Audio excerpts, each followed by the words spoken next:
और अपमान नहीं कर सके और इसीलिए ब्रह्म फांस में खुद फंस गए आकर के हनुमान जी और पकड़ करके और सभी लंका वासियों ने और रावण के आगे पेश किया। रावण ने सजा दे दी। कैसी सजा? इसको मार दिया जाए। और उसी समय बोल पड़े विभीषण जी कहने लगे भैया घर आए अतिथि देव भव। घर आए अतिथि को मारा नहीं जाता, कोई सजा दे दो।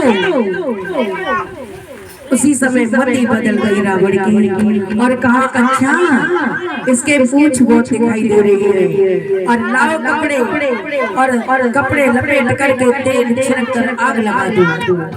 कपड़ा लपेटते गए। हनुमान जी ने अपनी पूंछ को नीचे दबा लिया और दूसरा पूंछ का आकार 100 योजन तक बढ़ा दिया।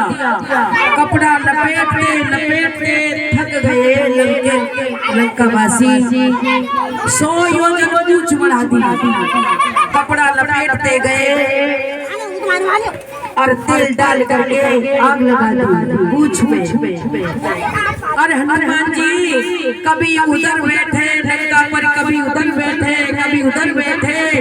चारों दिशाओं में लंका की दीवार पर बैठ बैठ करके सोने की लंका में आग लगा दी और लंका होली के भांति जलने लगी। माताओं लंका तो सोने की थी, धान को प्यार ना हो मैया बाप न कोई फूस को छप्परो। फिर वो लंका जल कैसे गई? सोने की लंका जली क्यों?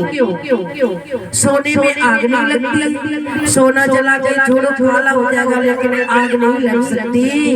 लेकिन वो सोना पाप का था, जिसके बीच पापी रहता था वो सोना पाप का था और वो घास फूस की भांति चलने लगा। हनुमान जी ने कूद करके और समुद्र में पूंछ बुझा करके और चल दिए। अरे भगवान को जब माता सीता से मिले, मैं जाकर के क्या सुनाऊंगा भगवान को? और भगवान को कैसे भरोसा होगा कि मैं आपके पास मिलकर जा रहा हूँ एक चूड़ामणि। अरे ले करके माता ने हनुमान जी को दी, इसे दे देना।